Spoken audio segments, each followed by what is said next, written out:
Welcome back to this master class. Finally ये दिन आ ही गया। आज हमारा 2025 यानी नए साल का पहला दिन है। तो मेरे और मेरे परिवार की तरफ से विश्व हैप्पी न्यू ईयर, नव वर्ष की बहुत बहुत बधाई, बहुत बहुत शुभकामनाएं आपको। सो आशा करता हूं आप एकदम स्वस्थ हो गए, एकदम मस्त हो गए। तो आज के इस मास्टर क्लास में मैं आपको एक प्रो टिप देने वाला हूं, जो मैं रेगुलर रेगुलर इसका मैं यूज करता हूं। इसे मैं बार बार रिपीट करता हूं और हर काम की शुरुआत करने से पहले इस फॉर्मूला को मैं हमेशा याद रखता हूं। तो आज का जो मेरा सीक्रेट है, जो मेरा रहस्य है, वो मैं आज आपको बताने वाला हूँ। एक कोर्स के जरिए, एक मास्टर क्लास के जरिए, एक वेबिनार के जरिए। अगर आप इसे यूट्यूब पर देख रहे हो तो मेरे इस चैनल को सब्सक्राइब कीजिए, ताकि आपको नए नए इस तरह के वैल्यूबल कंटेंट आपको मिलते रहे। क्योंकि पूरा एक्सपीरियंस मैंने अपने इस वीडियो में, इस कोर्स में, इस वेबिनार में आपको दिया है, जो आपको कहीं नहीं मिलेगा। क्योंकि एक्सपीरियंस से सीखना ही हमारे जीवन का उद्देश्य होना चाहिए। अनुभव, ठोकरें ही हमें सही अनुभव देती है। तो आशा करता हूँ आज के सेशन के लिए आप एकदम रेडी है। अगर रेडी है तो कमेंट बॉक्स में टाइप कीजिए RDY। तो आज का सेशन हम स्टार्ट करते हैं। तो स्टार्ट करने से पहले क्या करना है, एक लंबी गहरी सांस लेनी है और हमारे मन को शांत करना है। और स्टार्ट करते हैं आज का हमारा master class. So once again happy new year 2025। आपको बहुत बहुत शुभकामनाएं। आपको सुख समृद्धि मिले, ऐसी मेरी शुभकामना है, ऐसी मेरी भावना है, ऐसा मेरा ब्लेसिंग है। Thank you all, thank you very much यहाँ तक बने रहने के लिए और मेरे को सपोर्ट करने के लिए और आपका आशीर्वाद देने के लिए। Thank you all. सो आज का क्लास जो है लाइव है और इसका जो थीम है, जो टॉपिक है, CIR मेथड। इसे मैं सर मेथड के नाम से इसे मैं नाम दिया, ताकि आपको इजीली याद है। क्योंकि हम स्कूल में, कॉलेज में, कॉर्पोरेट में सारा दिन सर सर सर कहते रहते हैं। तो CIR ये एक मेथड है और आपके लाइफ का एक सूत्र है, एक ब्रह्मास्त्र भी है। तो change your life by CIR method in 2025। तो चलिए स्टार्ट करते हैं।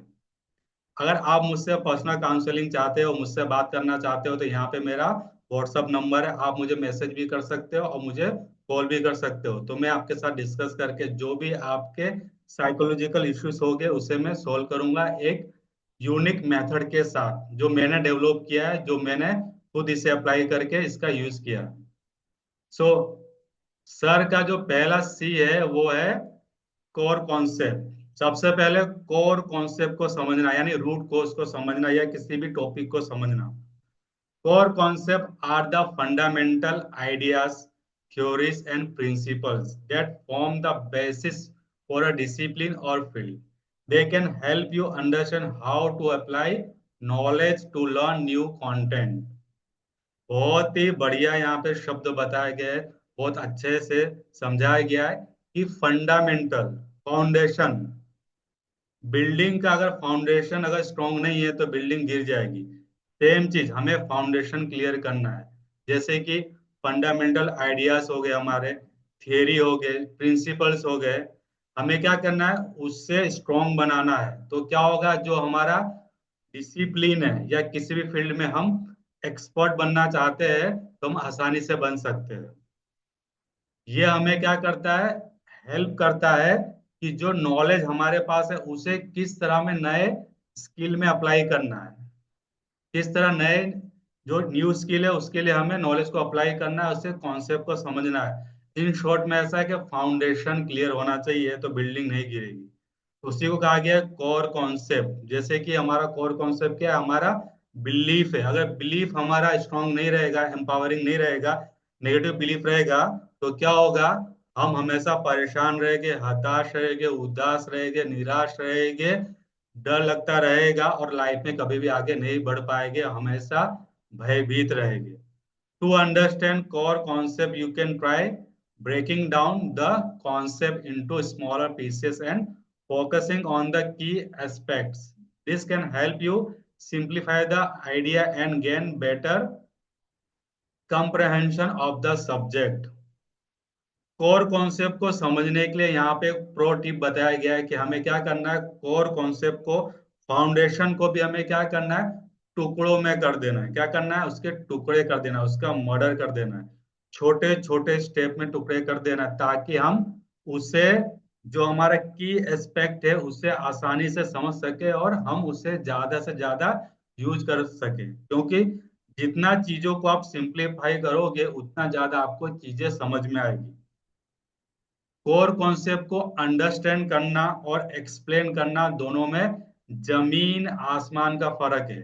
अगर आप किसी कॉन्सेप्ट को, आइडिया को, थ्योरी को, किसी सिद्धांत को समझते हो और जब आप उसे किसी को समझाते हो तो उस समय का जो माइंडसेट होता है वो अलग होता है, और आप जब समझते हो उस समय का जो माइंडसेट है वो अलग होता है। यानी मन दो तरह से काम करता है। जब अंडरस्टैंड करते हो तब मन की जो दशा होती है, जो स्टेट होता है, जो समझने की जो कला होती है वो अलग होती है, और जब आप किसी और को समझाते हो तो उस समय मन की जो स्टेट होती है, कला होती है, वो अलग होती है। इसलिए खुद समझना सिंपल वे में और दूसरे को समझाना सिंपल वे में, ये एक साइंस है, एक विज्ञान है। तो हमें क्या करना है, अपने ज्ञान को विज्ञान में कन्वर्ट करना, ताकि हमें कोर कॉन्सेप्ट को इजीली समझ सके और इसे ब्रेक डाउन करना है। आपका कितना भी बड़ा गोल क्यों ना जाए, 2025 में आपने गोल लिया होगा कि मुझे बड़ी गाड़ी खरीदनी है, महंगी कार खरीदनी है या महंगा घर खरीदना है, तो उसके लिए जो आप एक्शन लोगे, तो एक्शन को क्या करना है, हमें टुकड़ों में कर देना, ताकि आप daily PDA, primary daily action में आप जुड़ सको और आप इजीली इसे कर सको, और आपको एक्शन लेने में भी आसानी होगा। बड़ा गोल बना लोगे तो कभी भी सफलता नहीं मिलेगी, हमेशा जो माइंड है वो डरता रहेगा। क्योंकि ब्रेन के अंदर एक एमिगडेला नाम का एक हार्मोन है, एक क्या है, इसमें एक पार्ट है जो हमें डराता रहता है जब भी हम कुछ नया करने की कोशिश करते हैं, और जो हमारा कोर्टिसोल है वो भी रिलीज होता रहता है। तो कोर कॉन्सेप्ट को समझना है कोई भी गोल को अचीव करने से पहले, तभी आप गोल को अचीव कर पाओगे। उसके बाद है इम्प्लीमेंटेशन। आपके पास ढेर सारे आइडियाज है, आपके पास ढेर सारी नॉलेज है, आपके पास ढेर सारी प्लानिंग है, लेकिन प्लानिंग का कोई मतलब नहीं, ज्ञान का कोई मतलब नहीं, जब तक आप उसे इम्प्लीमेंट नहीं करोगे, उसका उपयोग नहीं करोगे, उसे प्रयोग में नहीं लाओगे।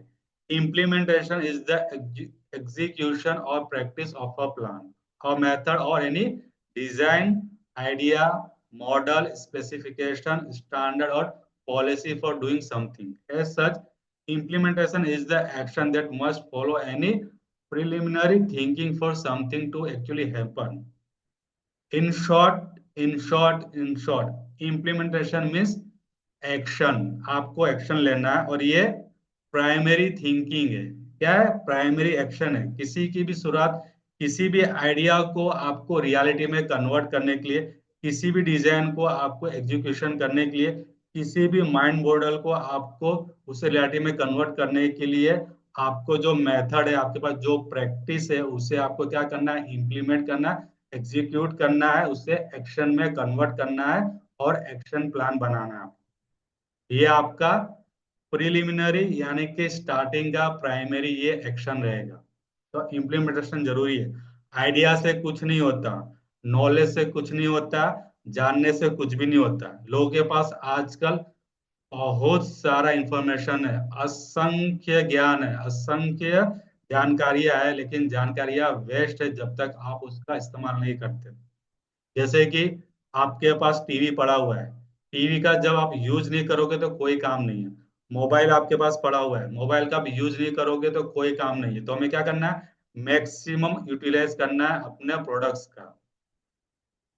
और तीसरा पार्ट है रिपीटेशन, रिपीटेशन और रिपीटेशन।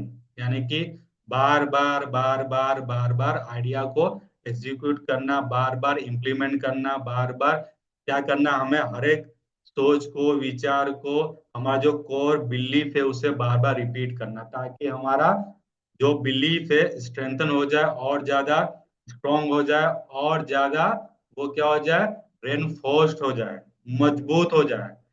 तो जब बार बार रिपीटेशन करेंगे तो क्या होगा, हमारी कंसिस्टेंसी बिल्ड होगी। क्या होगी, कंसिस्टेंसी बिल्ड होगी, क्योंकि यही वो एक सबसे बड़ा हमारा माइनस पॉइंट है कि हम डेली उस काम को नहीं कर पाते, क्योंकि कंसिस्टेंसी नहीं होती है, निरंतरता नहीं होती है। निरंतर हम उस काम को नहीं करते, नियमित उस काम को नहीं करते। जब आप बार बार रिपीट करोगे तो आपके जो एक्शन है, आपके जो बिलीफ है, वो हैबिट में कन्वर्ट हो जाएगा। और हैबिट में कन्वर्ट होने के लिए मैंने आपको बताया था, कम से कम 21 दिन किसी भी एक्शन को बार बार कीजिए तो वो हैबिट का फॉर्म लेने लगेगा।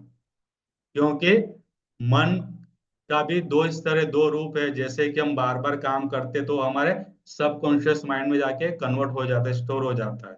उसके बाद 21 दिन में क्या होता है, हैबिट बनने की शुरुआत होती है। और जब आप इसे 180 दिन कर लेते हो तो ये आपके जीवन शैली में शामिल हो जाता है।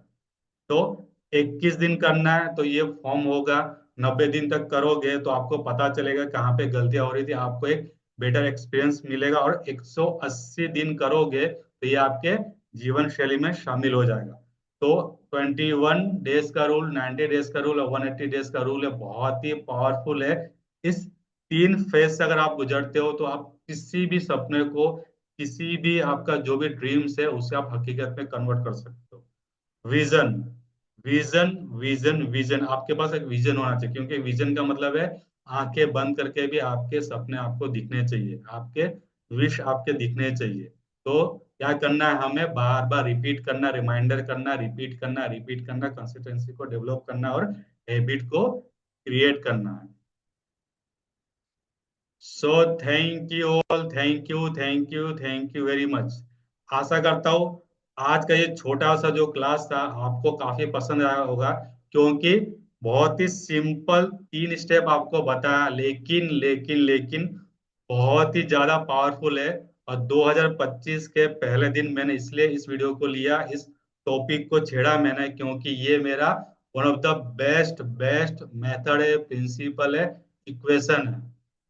इन 3 स्टेप पे आपने काम किया तो आपकी लाइफ जिंगा लाला हो जाएगी, आपके सपने अचीव हो जाएंगे, आप जो भी पाना चाहते हो वो अचीव हो जाएगा। बस आपको क्या करना है, कोर प्रिंसिपल को समझना है, एम्पावरिंग बिलीफ को डेवलप करना है, इम्प्लीमेंटेशन एक्शन लेना है, उसके बाद क्या करना है, उसे रिपीटेशन मोड में डाल देना, ताकि आपकी कंसिस्टेंसी बनी रहे, आपका मोमेंटम बना रहे और आपका हैबिट डेवलप हो जाए। तो हैबिट डेवलप करने के लिए आपको इसे 21 दिन तक करना होगा तो हैबिट फॉर्म हो जाएगा। बाद में आपको इसे 90 दिन तक कंटिन्यू करना, और 180 दिन में ये आपके जीवन शैली में क्या होगा, शामिल हो जाएगा। यानी आपके लाइफ स्टाइल का एक पार्ट बन जाएगा। क्या बन जाएगा, पार्ट बन जाएगा। जैसे कि हमारा शरीर का सारे अंग क्या है, एक इंटीग्रल पार्ट है, एक अभिन्न अंग है।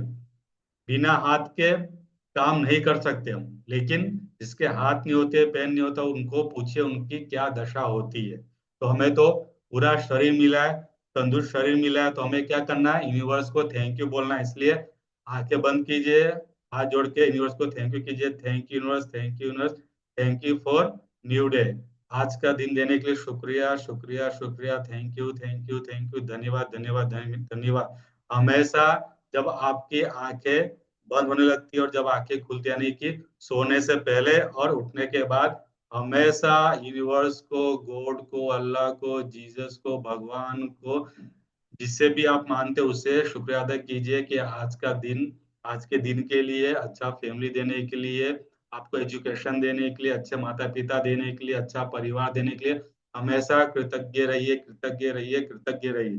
तो दोस्तों, आज यहीं पे विराम करते हैं हम लोग, मिलते हैं अगले क्लास में। तब तक मिलते रहिए, मुस्कुराते रहिए। जय हिंद, जय Bharat, thank you all, thank you, thank you, thank you very much. Happy new year all, happy new year, thank you, thank you, thank you very much.